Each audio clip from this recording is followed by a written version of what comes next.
Loch Ness is a huge lake, 24 miles long, a mile to a mile and a half wide, up to 900 feet deep. Loch Ness is big enough that everybody on planet Earth could go drowned in it at the same time. It would hold the entire population of the world. 6 billion people would fit in that lake. It's huge. In 1933, a roadbed was cut into the side of the mountain, because before 1933, if you wanted to see the lake, you got to climb over the mountains or go upriver 7 miles in your boat. So not many people went there. Very sparsely populated. 1933, the first year the road was put in, there were 52 separate sightings of the Loch Ness Monster. This author said there have been 9,000 reported sightings today. Now that was back in the 1960s when this book was written. Today it's over 11,000 reported sightings of the Loch Ness Monster. 11,000. Of course, some are fakes and frauds, okay? I wouldn't trust the, Weekly World News, where they got all this weird stuff in there. But Sir Peter Scott's a member of Parliament. He said he saw it. He believes it's a plesiosaur. Almost everybody that sees it says it's this animal right here, a plesiosaurus. Long neck, 4 big flippers. One guy wrote a book and he said, some people think Nessie is a plesiosaur. There's one thing wrong with this theory. Plesiosaurs are believed to have become extinct 70 million years ago. Oh, is that what's wrong with the theory? I think this evolution theory has got to be the biggest hindrance to scientific research there's ever been. Okay? You look at the facts, forget your theories, look at the facts and come up with your conclusions. Okay? Arthur Grant nearly ran into Nessie on his motorcycle one night. He said, I had a splendid view of the object. In fact, I almost struck it with my motorcycle. It had a long neck, large oval-shaped eyes on top of a small head. The tail would be 5 to 6 feet long. He describes it, 15 to 20 feet long altogether. He said, knowing something of natural history, he was a veterinarian student, okay? He said, I've never seen anything like it in my life. Here's the sketch he drew of what he nearly ran over on his motorcycle. A 20-foot-long plesiosaur. Alexander Campbell was the game warden for Loch Ness for 47 years. He said he saw it 18 times. There's the sketch he drew of it. Many people have tried to catch the Loch Ness Monster. They've used everything you can imagine for bait, and some things you could not imagine. So far, nobody's caught it. I mean, the lake is huge. But there have been many, many sketches drawn. One family said they saw it with a sheep in its mouth. One guy got a picture of the hump sticking out of the water. The neck is over on the far right. Then Reader's Digest, of course, they crop everything down. They cut the neck off when they publish their picture. The crop picture. But McLeod said he watched it for 9 minutes through binoculars and made 4 sketches of it, of what he saw. McLeod said, I think the monster looks like this. All you got to do is, watch TV programs once in a while where they talk about the Loch Ness Monster. There are thousands of people who will go on record and say, I have seen it. World Book Encyclopedia paid to have a submarine taken over there from South Carolina, the mini sub. The guy went down in the water and said, that water is so black, I can't even see the front of my own boat. Loch Ness is like a giant mud puddle. You go down in there just a few feet, visibility is 0. You can't see a thing. Japanese put 24 boats, went all the way down the lake and reported, they scanned the bottom with sonar, and said, man, this is a deep lake, and it's wrinkled up like a raisin. And there are caves going off to the side. Probably with air chambers, the creature can come up under and go under inside the mountain and breathe and live in there. One guy got a picture of diamond-shaped flipper underwater. Again, they thought it was a plesiosaur. Reader's Digest published this picture, and back in '78, pictures right there on the floor, about Nessie with its mouth open.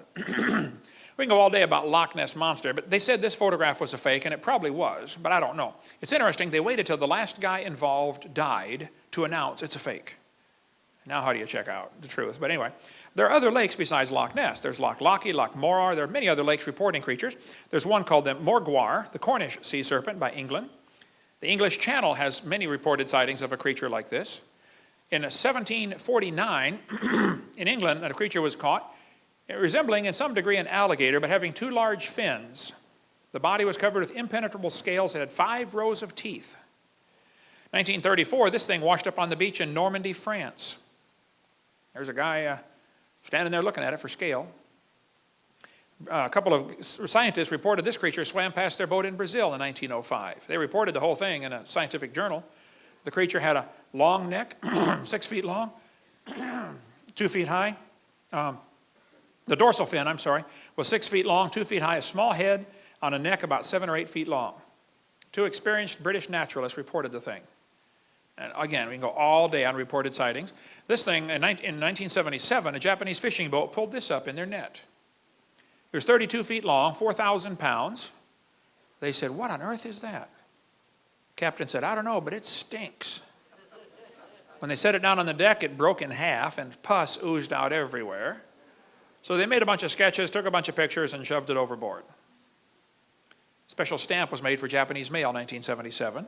Now, some people argue that it might have been a basking shark, and I agree, it might have been a basking shark. But the fishermen on board said, we know what basking sharks are, we don't think it is, okay? Basking sharks, they tend to rot away, leaving the head part behind, but there's a basking shark right there. Okay? It could have been a basking, it doesn't matter to me. They said the protein is 96% similar. Yes, I know, but nobody's ever seen plesiosaur protein, okay, to know what it's supposed to look like. Humans and apes are similar, but have many differences also. Anyway, there's a lot of arguments about that. It doesn't matter to me, but some people get all bent out of shape because they even mention, the Japanese catch of 1977. Russians report a creature in a lake up there. They call it Mystery of the Lake here. What looked like a dinosaur washed up on the beach in Russia in 1994. It was 39 feet long. This thing apparently is a doctored photo of a shark. Somebody with Photoshop, made it look like a plesiosaur, but actually it's a doctored photo. But so be careful. There's plenty of frauds out there, no question. But the existence of a fraud or counterfeit does not disprove the existence of the original, right? In 2004, a bunch of people over in Papua New Guinea reported a creature like a dinosaur, 10 feet tall, with a head like an alligator, or tail like an alligator, a head like a dog, right there on the island in the city of Kokopo. One lady said she saw it. She ran for her life, seeing a 3-meter tall creature with a head like a dog and a tail like a crocodile. You can read all about it on the internet about this creature seen just in 2004. Japan reports some of these creatures. The North Island, Hokkaido, reports them, and the South Island down here of Japan. They call it Ishi in Lake Ikeda. In China, there's reported one called USO, Unidentified Swimming Object. Norway has several reported sightings, as do Swedish lakes, a couple of Swedish lakes up there. They call it, anybody speak Swedish, know how to say that? Stores, Jordan. Close enough, yeah, okay. You don't speak Swedish, do you? You're lying, okay. In Norway, they've got a creature. They say it's very similar to the Loch Ness Monster. Hundreds of folks claim they've seen it. It's in the news occasionally, kind of like Loch Ness, okay? Canada has reported sightings of these creatures, Canadian lake monsters. Nessie's Canadian cousin. There's a lake in the town of Kelowna called the Lake Okanagan. It's a huge lake. It's 80 miles long. I've been up there twice to speak in the town of Kelowna. The natives call this creature the Ogopogo. We sell a book on our table back there if you want to get that. The Ogopogo. Very similar to Loch Ness Monster. Thousands of folks claim they've seen that one.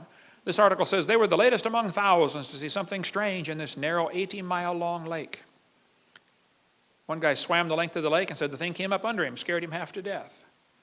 I got news articles like crazy about this. She said, I saw Ogopogo twice, this woman says. I interviewed John Caruso. He and his family were sleeping in their boat on the lake. They're camping out on the lake in their big boat. And something bumped the bottom of their boat and woke them all up in the middle of the early in the morning. They went out and saw 2 Ogopogos swimming across the lake. He went back, grabbed his camera. By the time he got it, it was pretty far away. But he gave me a copy of the video footage of what he saw at about quite too far away to make out the details. But he said, look, Brother Hovind, I saw the Ogopogo. Many, many folks will go on record and saying, I have seen it. There's one in Cadborough Bay, British Columbia. There's a book about that if you want to read more. A baby caddy was found inside the stomach of a sperm whale. They say it has a short pointed front flippers and a long-necked beast with a horse-like head. One guy caught a baby one with his dip net, drew a sketch of it before he released it. He didn't know what it was, so he let it go.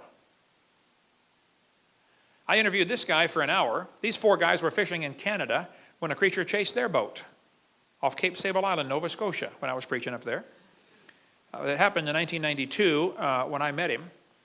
He said he was 67 when this happened. He'd been fishing out there since he was 5. He said this 40 to 50 foot long creature chased their boat for 1 to 2 miles.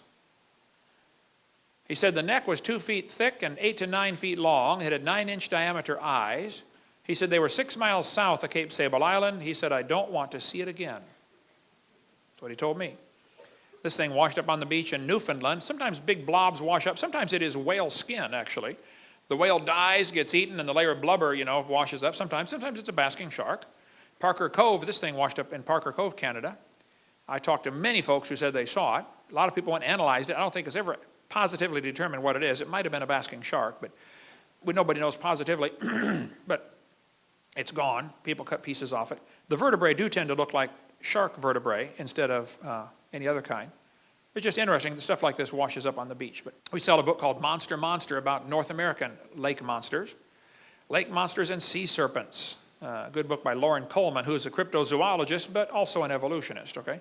I interviewed Jacques Boivet for 3 hours. He collects sightings of the Lake Memphremagog creature between Vermont and Quebec, Canada.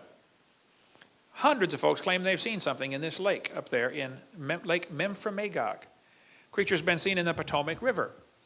There's a book about the great New England sea serpent. There's an island off Connecticut and Rhode Island called Block Island, where many folks claim they've seen creatures swimming around out there. They call it the Ness monster. One washed up in 1996, another was something else washed up in 2004, never was identified that I know of.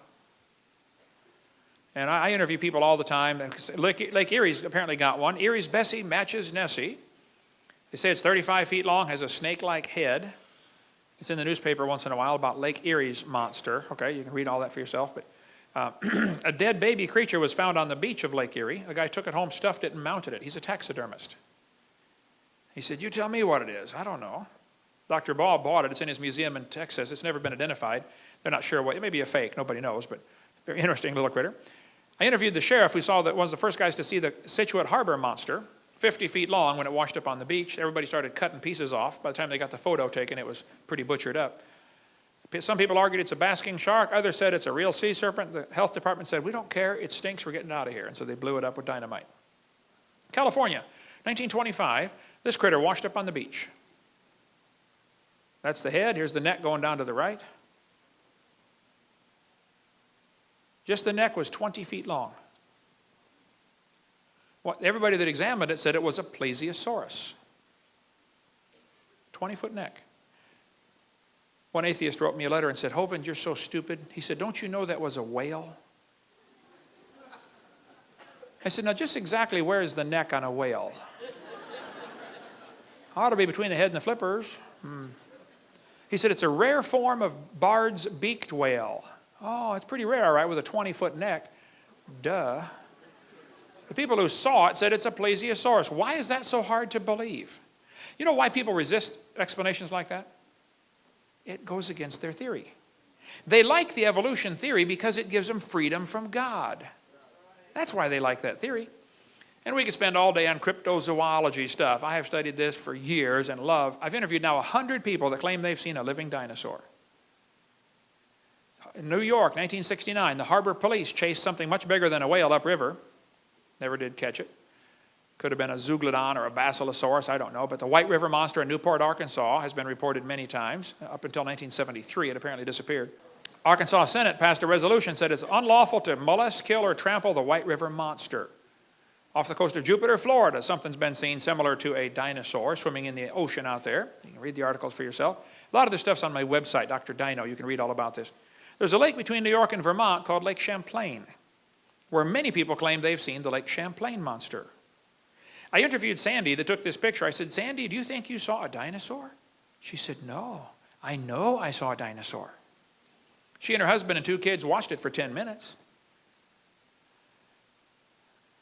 58 people on the Ethan Allen, which capsized earlier a couple months ago, some people think they all ran to one side to see something and flipped the boat over. I don't know, maybe it's just too many Twinkies, but the captain on board back in 1898 said, if you think what I saw was a fish, it weighed 3,000 to 5,000 pounds. The Bible talks about the dragons of the waters. He shall slay the dragon that is in the sea. In Pensacola, where I live, 4 or 5 teenagers went scuba diving back in 1962. One survived the trip. Here's what he said. They were going out to the sunken ship in the Pensacola harbor called the Massachusetts, and here's what he said. I've got tons of stuff on this. He said, "We were in an Air Force rescue raft bound for a sunken ship a few miles off the coast. Midway out, we were caught in a storm and dragged out to sea. When the storm cleared, we were in a dense fog. We began to hear strange noises like the splashing of a porpoise and a sickening odor like dead fish. The noise got closer to the raft, and I heard a loud hissing sound. Out in the fog, we saw what looked like a long pole about 10 feet high sticking up out of the water. On top was a bulb-like structure. It bent in the middle and went under. It appeared several more times, getting closer to the raft. The silence was broken once again by something out of the fog. I can only describe it as a high-pitched whine. We panicked. All 5 of us put on our fins and went into the water. "Keep together and try for the ship," I yelled. After we got in the water, we got split up in the fog, and from behind I could hear the screams of my comrades, one by one. I got a closer look at the thing just before my last friend went under. The neck was about 12 feet long, brownish green and smooth looking. The head was like a sea turtle, except more elongated. The eyes were green with oval pupils. I don't know how long it was before I heard a scream. It lasted maybe half a minute. Then I heard Warren's call, "Hey, help me, it's got Brad. I've got to get out of here." His voice was cut off abruptly by a short cry. "Brad, Warren, hey, where is everybody?" I yelled back at the top of my lungs. Larry now swam with Eric and me. Warren and Brad were nowhere in sight. Right next to Eric, that telephone pole-like figure broke water. I could see the long neck and 2 small eyes. The mouth opened and it bent over. It dove on top of Eric, dragging him under. I screamed and began to swim past the ship. My insides were shaking uncontrollably. He drew a sketch of the thing that killed his friends. He said, "I finally made it to the top of the ship and stayed there most of the night. Next morning I swam to shore, was found by the rescue unit." That's the sketch Brian McCleary drew of what he saw that killed his 4 friends. I was speaking in Fort Walton Beach, Florida one time, and Valerie Bill came to me and said, "Mr. Hovind, my stepson, Larry Bill, was one of the kids who was eaten. That story you are telling is correct." But the Pensacola News Journal said, after they interviewed him, they said, "This is a beach town. You know, people come here to go swimming. We're not going to report that your friends got eaten by a dinosaur. We're going to report that they drowned." So that's what the newspaper said. 4 teenagers drowned. Panama City, there's something seen there similar. Youth director at a Lutheran church told me his whole youth group was in the van and they saw a creature like that in Panama City Harbor. There have been many reports of dinosaurs still living.